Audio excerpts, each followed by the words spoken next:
You've convinced yourself that you can't have more. We have this thing where we convince ourselves that more is impossible. And it's not because it's true, but we make it true with the stories we tell ourselves.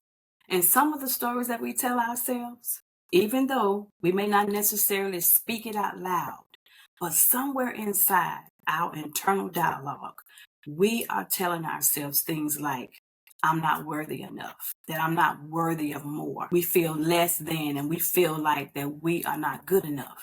And because it's somewhere in our life, somewhere along the way, someone has made us feel like that we weren't enough, that we didn't have what it takes, and all of those negative things that we pick up along the way. So internally, this is the story. These are the stories that we tell ourselves. And sometimes unknowingly, sometimes it's been so long since these things have been programmed in our mind that we subconsciously think this way. We subconsciously feel this way. We subconsciously count ourselves out of so many things because of how we feel. It has become the norm. And so our automatic default when we are trying to do something new is, oh, I don't know if I should. I don't know if I could. I don't know if I'm the person. And here's the thing. This is what I want you to know. This is what I want you to take from this entire video. Even if you are not the person right now that you desire to be, if you are feeling like you are not that person to do something big or to achieve a goal or a dream, you have what it takes to become that person.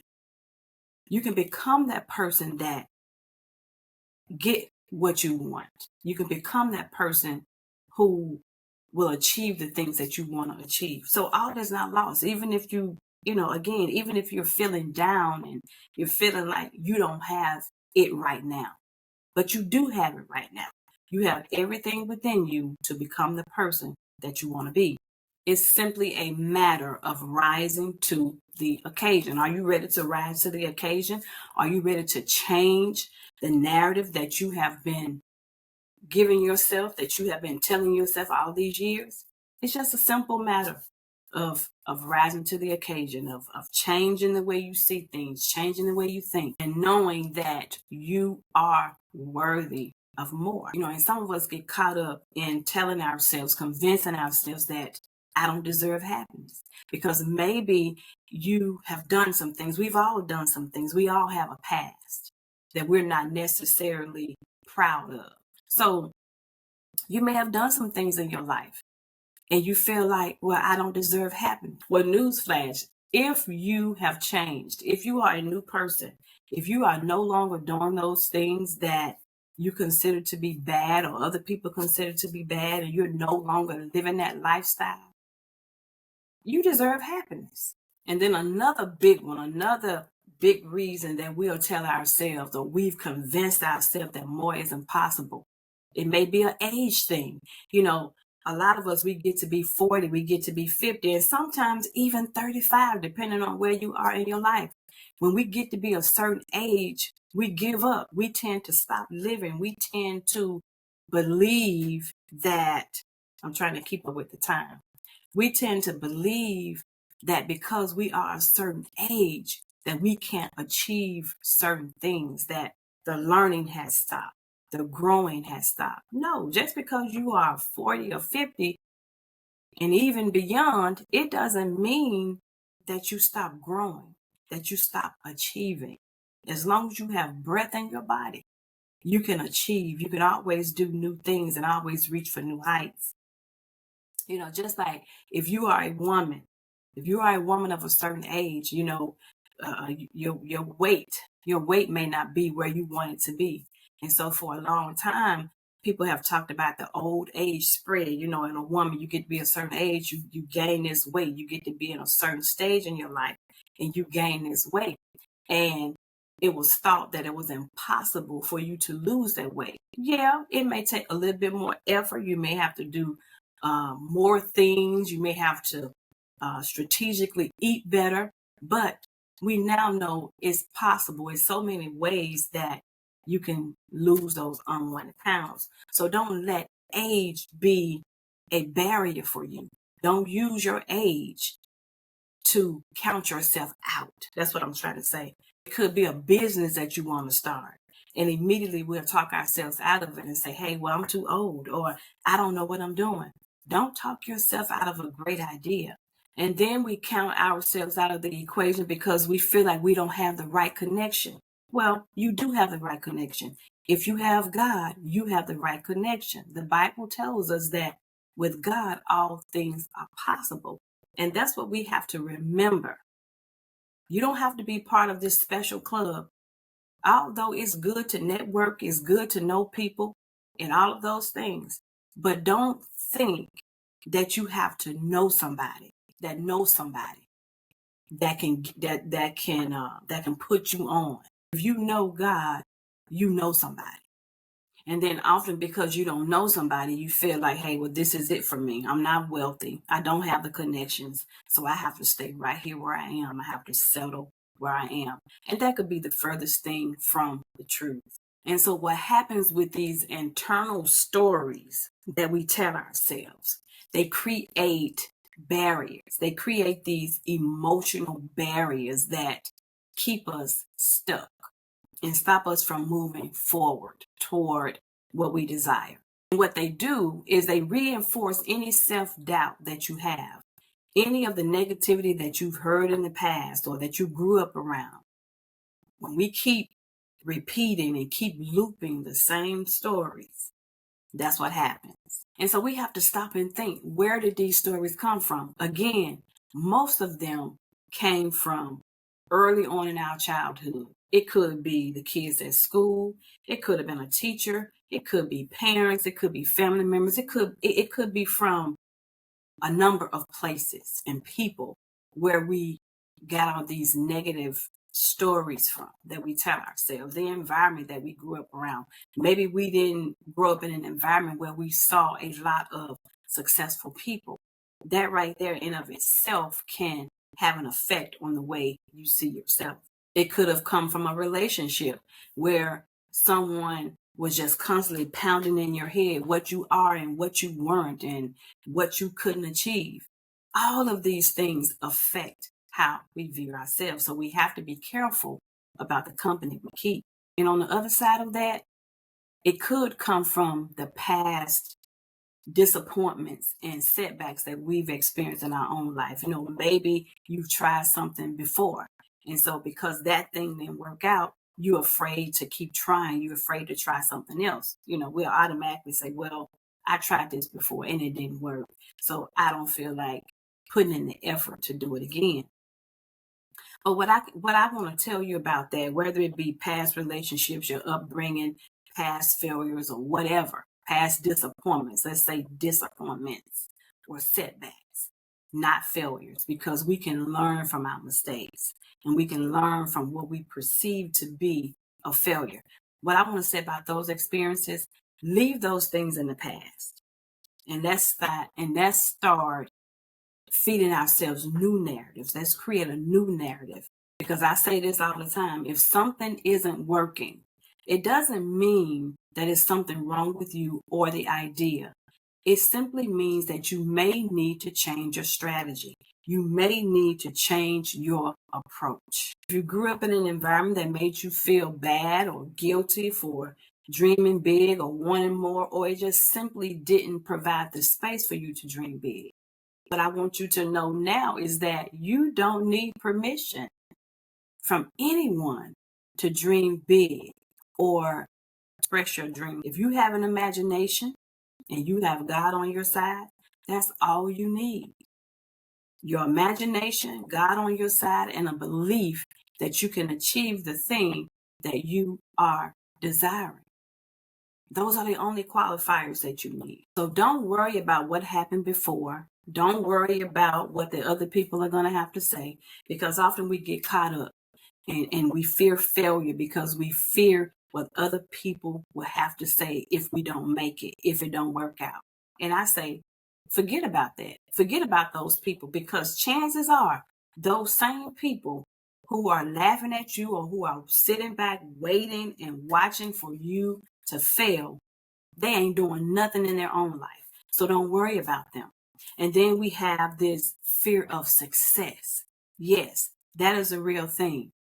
The fear of success says, well, if I do make it, then it's going to require this of me.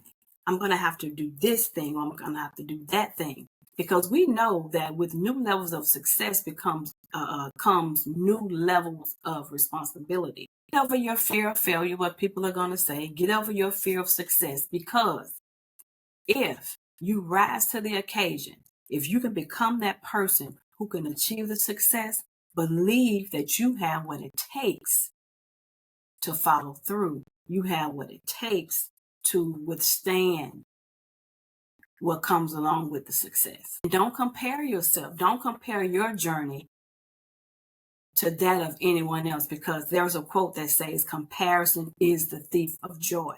It's okay to look at someone else's life and be inspired, but we don't have to aspire to live someone else's life. We have a great life of our own that we can achieve. So we don't have to live someone else's life. But yes, we can be inspired by how someone else is living their life. And in any point that you look at someone else's life and you start to compare yourself in a negative way, looking at them and what they've achieved and say, hey, well, I can't do this, I can't do that, you're looking at it from the wrong angle. Look at it from the angle of encouragement and inspiration. Look at it as a roadmap to get you to where you want to be. And if you are around people who don't aspire for more, who don't want more out of life, then you may have to find you a community of people who do want more in life. And even if you can't do that, if you can't find people in your everyday life, you can cultivate an environment that does show you that more is possible. We have social media, okay? We're scrolling on social media anyway. So instead of looking at the negative things on social media, or instead of looking at purely entertainment pieces on the internet, on your social media feed, you can curate some positive things, some encouragement, some motivation. That's what you can do. And if you cultivate that in your life and you curate your social media feed to those things, you'll find yourself feeling better. You'll find yourself wanting more and believing that you can have more. Get out of your comfort zone. You can't grow in your comfort zone. As long as you feel comfortable, you won't grow. And the thing about the comfort zone is this: it's not really a comfortable place. It's comfortable. It feels comfortable because it's familiar. But as long as you stay in the familiar, you cannot grow. And yeah, it's no doubt about it. Change is uncomfortable. I don't know about you. Whenever I am learning something new, and depending on the level of toughness that it is, I get knots in my stomach when I'm approaching something new. So yeah, change is uncomfortable, but it's the only way. It's the only way for your growth. And then think of change like this. Think of change like this. If you are feeling uncomfortable and you know it's a good change, you know it's going to get you to the next level, you know you're in the right place. Because so many times we will measure that feeling of being uncomfortable, and we'll say, well, maybe this is not right, maybe I'm going in the wrong direction. No, you're going in the right direction. And so we've talked about a lot of the limiting beliefs that we have, the stories that we tell ourselves. I'm not good enough, I'm not that person, I don't have what it takes. We know about all of those. And maybe you have a few more. Only you know the story that you keep repeating to yourself. But what I want you to do right now today is to change the way you speak to yourself. Change your narrative. When those thoughts come to your mind, ask yourself, are they true? Is it true what I'm telling myself? And then what you can do is challenge those beliefs, challenge those thoughts, create some new positive thoughts and beliefs, reinforce some new things in your life. Because as long as you keep feeding yourself the negative narrative of not being good enough, how can you make any change in your life? You can't, because you're going to be paralyzed with all of the doubt, with all of the negativity. So it's a necessity for you to change how you speak to yourself. Change how you think. Because if you don't, what happens is that you settle. You settle on opportunities, you settle on your job, you settle with your income, you settle in your relationships, you settle in every area of your life, depending on the narrative that you are telling yourself. So change your narrative, reprogram your mind, and don't put it off. Don't procrastinate, because the more you put it off, the further and further you get behind. We tell ourselves things like, oh, well, I'll start tomorrow. I'll do it tomorrow. And tomorrow never comes. So it's important that you change the story. Start today.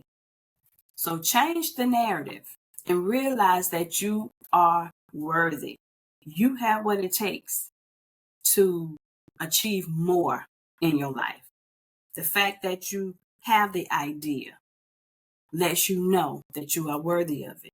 And remember this, your past doesn't define you. Your past cannot hold you back. Only you can hold you back. No external circumstance, not what someone else has done to you. Yeah, what they did was wrong. What they did hurt. What you've been telling yourself is not the right thing. But you can change that. That doesn't define you. That doesn't hold you back. Only you can hold yourself back. Because where you've been doesn't determine where you go in life. And that's all I wanted. I'm Tanya. Have an amazing day, and I'll catch you in the next one.